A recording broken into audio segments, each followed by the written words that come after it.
Hello everyone, welcome to our channel Triple S Learning Zone and yes today we are going to discuss about English grammar.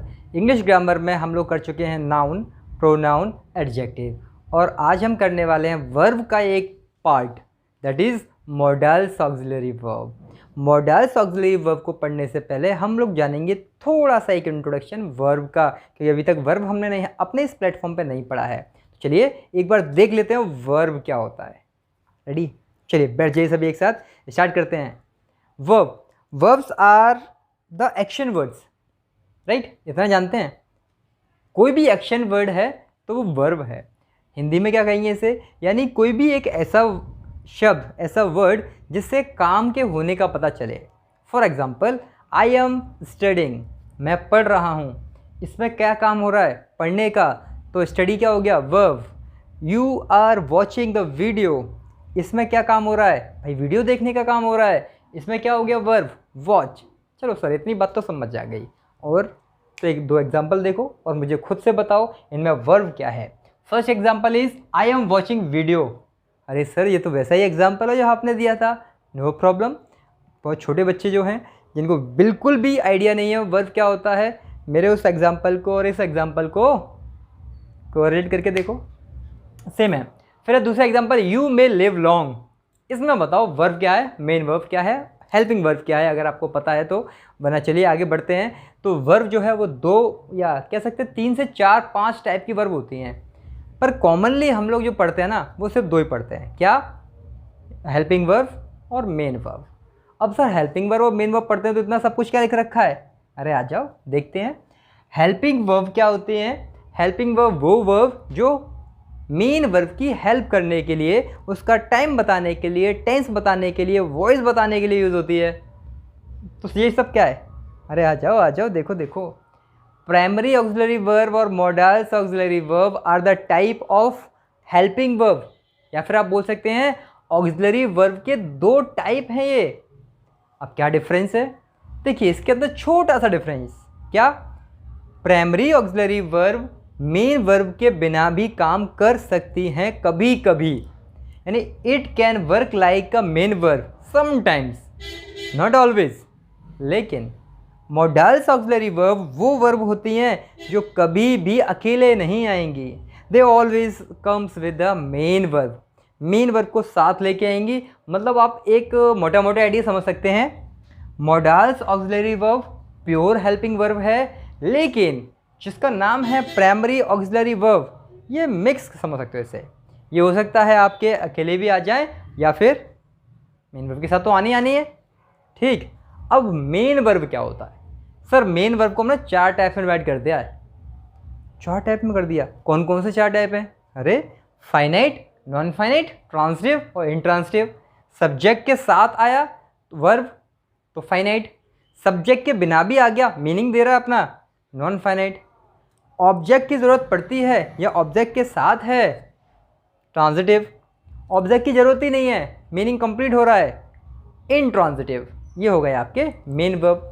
इसमें से non finite verb को हम 3 type से पढ़ते हैं, infinitive, gerund और participle. और participle को भी हम फिर 3 टाइप से पढ़ लेते हैं, प्रेजेंट, पास्ट और परफेक्ट पार्टिसिपल. थोड़ा सा समझ में जितना आए उतना रखिएगा, बिकॉज हम फोकस करेंगे अपना मॉडल ऑक्सिलरी वर्ब पर, और मेन जो कॉमन है वो ऑक्सिलरी वर्ब और मेन वर्ब्स, ये ठीक है. उसके बाद भी सिर्फ इतने ही नहीं, आपको पता होना चाहिए और भी वर्ब होती हैं जो कि कॉपुला है, कॉजिटिव है या लिंकिंग वर्ब हैं. ये verb, main verb, helping verb, सारी वर्ब के टाइप हैं. ठीक है. चलिए इतनी सी बात समझ में आ गई. 2 एग्जाम्पल हैं, इसमें से मुझे फिर से बताइए कि हेल्पिंग वर्ब क्या है और मेन वर्ब क्या है. अब आपको समझ में आ गया? या फिर ट्रांजिटिव है या इंट्रांजिटिव है. Girls are not playing. पहला एग्जाम्पल आपके सामने क्या है? Girls are not playing. सबसे पहले इसके अंदर मेन वर्ब क्या है, हेल्पिंग वर्ब क्या है. हेल्पिंग वर्ब कौन सी है? प्राइमरी है या फिर मॉडल ऑक्सिलरी वर्ब है. मेन वर्ब है तो वो कौन सी है? चारों में से. फाइनाइट सब्जेक्ट के साथ, नॉन फाइनाइट सब्जेक्ट के बिना. दूसरा ऑब्जेक्ट को देखते हैं, तो ऑब्जेक्ट साथ लेके चल रहा है तो ट्रांजिटिव, और साथ नहीं है ऑब्जेक्ट, मीनिंग पहले कंप्लीट हो गया, जरूरत ही नहीं है ऑब्जेक्ट की, तो इनट्रांजिटिव. ठीक है. सेकंड एग्जांपल आपके पास है Eddie will go. Who will go? Eddie will go.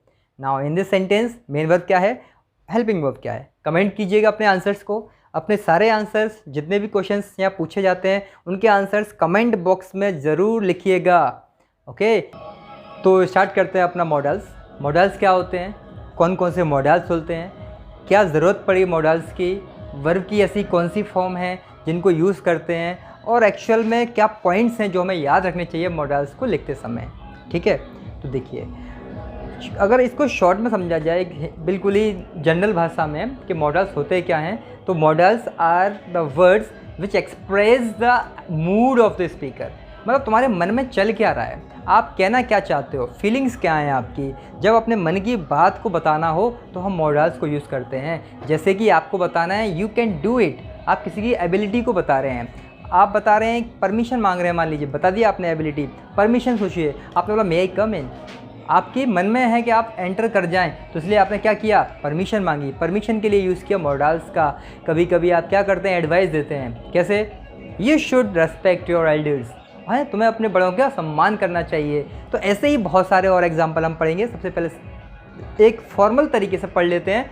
Models क्या हैं, modals are the verbs which are use to express the mood और एटीट्यूड ऑफ द स्पीकर। वही बात, इसको इंग्लिश में बोल दिया बस, कि आपके मन में क्या है, मूड क्या है, आपका एटीट्यूड क्या है, आप कहना क्या चाहते हैं, यानी अपने मन की भावनाओं को व्यक्त करने के लिए आप मूड मॉडल्स का यूज़ करते हो। ठीक है ना, मॉडल्स मूड समझ सकते हो, क्लियर। एग्जाम्पल के जरिए और क्लियर हो जाएगा।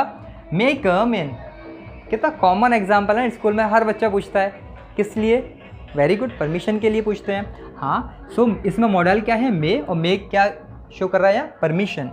You can borrow 2 book on your library card. Service sir क्या कहते हैं, लाइब्रेरी जब जाते हो तो बताते हैं ना आपको, परमिट किया है आपको कि इस कार्ड पर आप सिर्फ 2 ही बुक ले सकते हो, उन्होंने आपको परमिशन दिया।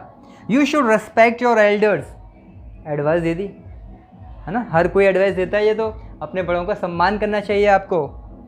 Can I use your sparkle pen, can I use your notebook, can I use your eraser. मतलब कितने सारे चीज़ों को आप अपने फ्रेंड से मांगते हैं, यूज़ करते होंगे सेंटेंस का, किस लिए, परमिशन लेने के लिए फ्रेंड से।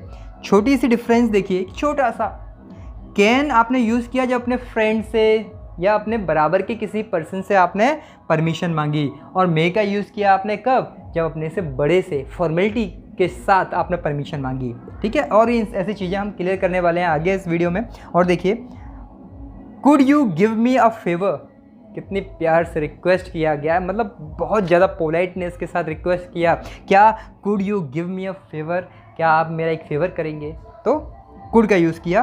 कुड को यूज़ करते हैं हम जब बहुत ज़्यादा पोलाइटनेस के साथ आपको रिक्वेस्ट करना हो। लास्ट देखिए, my son could speak English when he was only 5 years old। यहाँ भी कुड का यूज़ हुआ, लेकिन यहाँ एडवाइस नहीं दे रहे हैं, रिक्वेस्ट नहीं कर रहे हैं, ये तो एबिलिटी बता रहे हैं अपने बच्चे के बारे में कि मेरा बच्चा जब सिर्फ 5 year old था तब से इंग्लिश बोल सकता है, और जब वो 5 साल का था वो जब से ही क्या कर सकता है, इंग्लिश बोल सकता है। मतलब पास्ट में अगर उसकी एबिलिटी दिखाई तो उन्होंने बोला कुड स्पीक, और अभी बताते तो yes I can speak in English, can का यूज़ करते।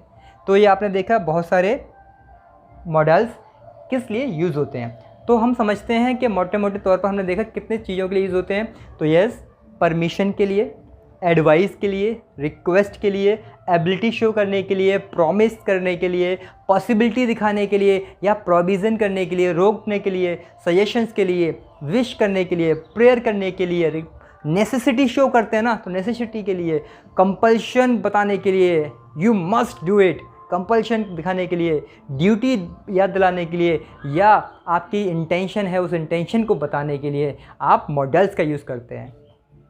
इन सब के बारे में हम पढ़ेंगे आगे कि किन किन मॉडल्स का यूज़ हम किस किस चीज़ की फीलिंग्स को बताने के लिए करते हैं, यानी जो भी हमने ऊपर लिखे हैं सजेशंस, इन सजेशंस के लिए हम किन किन मॉडल्स का यूज़ करते हैं, किस मॉडल का यूज़ करना कब सही रहता है, ये सारी बातें हम आगे देखेंगे। अभी हमें कुछ पॉइंट्स हैं उनको रिमेंबर करना है, याद रखना है कि ये गलती ना हो जाए हमसे। जब फर्स्ट पॉइंट है आपके पास, मॉडल के साथ वर्ब की फर्स्ट फॉर्म ही आनी है, modals plus first form of verb, याद रखेंगे। मॉडल के साथ second form, third form, ING form, अगर ऐसी कोई फॉर्म यूज़ कर दी मेन वर्ब की तो सेंटेंस आपका गलत हो जाएगा। पहला पॉइंट क्या याद रखेंगे, model plus first form of the verb. एक एग्जांपल देखें, देखो आई कैन स्पीक इंग्लिश, इसमें मॉडल क्या है, कैन, और कैन के साथ हमें क्या यूज़ किया है, स्पीक। स्पीक फर्स्ट फॉर्म में, सेकंड है, थर्ड फॉर्म में, सॉरी तो फर्स्ट फॉर्म में, तो यही तो हमने बताया मॉडल के साथ क्या आएगा, फर्स्ट फॉर्म। सेकंड फॉर्म और थर्ड फॉर्म लिख दो जरा कमेंट बॉक्स में। सेकंड रूल है हमारे पास जो हमें याद रखना है, वो है मॉडल की first form, second form, third form और आईएनजी फॉर्म नहीं होती, याद रखना। कभी भी मत बना डालना मॉडल का, मे के साथ लगा दिया मेड, मेड, मैट, कुछ भी मतलब उल्टा सीधा मत बना देना, है ना। मेइंग कुछ नहीं, ना first form, second form, third form, ING form कुछ नहीं होती है, मेन वर्ब की होती है बस। ये तो हेल्पिंग वर्ब है, तो गलती से भी मत करना। एस या ईएस, ईडी, इस तरीके से भी इनको लगा के सिंगुलर, प्लूरल या पास्ट फॉर्म मत बना देना इसकी मॉडल्स में, ठीक है। फोर्थ पॉइंट याद रखेंगे, एक साथ दो मॉडल कभी भी नहीं आ सकते। एक एग्जांपल देखो, I will can solve this question, मतलब आई विल और कैन दो मॉडल एक साथ यूज़ कर दिए, सॉल्व दिस क्वेश्चन नहीं हो सकता। या तो कैन यूज़ करो या विल यूज़ करो, दोनों ही ठीक हो जाएंगे आपके, ठीक है। कैन एबिलिटी बताएगा, विल आपका टाइम बता देगा। Models and primary auxiliary verb साथ साथ आ सकते हैं, बिल्कुल आ सकते हैं। मेन वर्ब भी आएगी, मेन वर्ब से पहले आपका ऑक्सिलरी वर्ब भी आ सकता है, ऑक्सिलरी वर्ब के साथ मॉडल्स आ सकते हैं। बात समझ रहे हैं, दो मॉडल एक साथ नहीं आ सकती, लेकिन दो हेल्पिंग वर्ब आ सकती हैं, ये समझ सकते हो आप। इट मीन्स एक मॉडल, दूसरा प्राइमरी ऑक्सिलरी वर्ब, उसके बाद मेन वर्ब आ जाएगा, ठीक है। एक एग्जांपल भी देख लो, she will be able to help me, वो मेरी हेल्प करने के लिए काबिल होगी। अभी जिस तरीके से मेहनत कर रही है, पढ़ रही है, आगे जाके होगा कि वो मेरी क्या कर पाएगी, वो मेरी मदद कर पाएगी। तो ये हैं आपके एग्जांपल्स, एक बार आप रिवाइज कर लीजिएगा अच्छे से। अब आगे आने वाली वीडियोस में हम देखेंगे हर एक मॉडल को किन किन रूप में यूज़ करते हैं और साथ में कौन सा मॉडल किस सिचुएशन में बेस्ट होता है, ठीक है। तो आज के लिए इतना ही, आगे वीडियो में हम देखेंगे मॉडल्स को और डिटेल में। तो इस वीडियो को अच्छे से देख लीजिएगा, इसी के बाद आपको नेक्स्ट वीडियो समझ आएगी। और जो भी आपके डाउट हैं उसे प्लीज़ कमेंट बॉक्स में ज़रूर लिखिएगा। वीडियो पसंद आ रही है तो लाइक कर दीजिएगा, मुझे लगेगा मेरी मेहनत ठीक है, आप लोग के लिए जो कर रहा हूँ वो समझ आ रहा है आपको। और फ्रेंड्स जो आपके हैं जो पढ़ना चाहते हैं, please share with them all, जितने भी हैं सबके साथ शेयर करिए और चैनल को सब्सक्राइब कर लीजिएगा, जिससे कि आपको सारी वीडियोस के नोटिफिकेशंस टाइम पर मिलते रहें, आपको ढूंढने की ज़रूरत ना पड़े और किसी भी वीडियो को आप मिस ना करो। तो आज के लिए इतना ही, चलिए मिलेंगे आपसे नेक्स्ट वीडियो में। तो मेरे साथ पढ़ते रहिए और आगे बढ़ते रहिए। Thank you very much.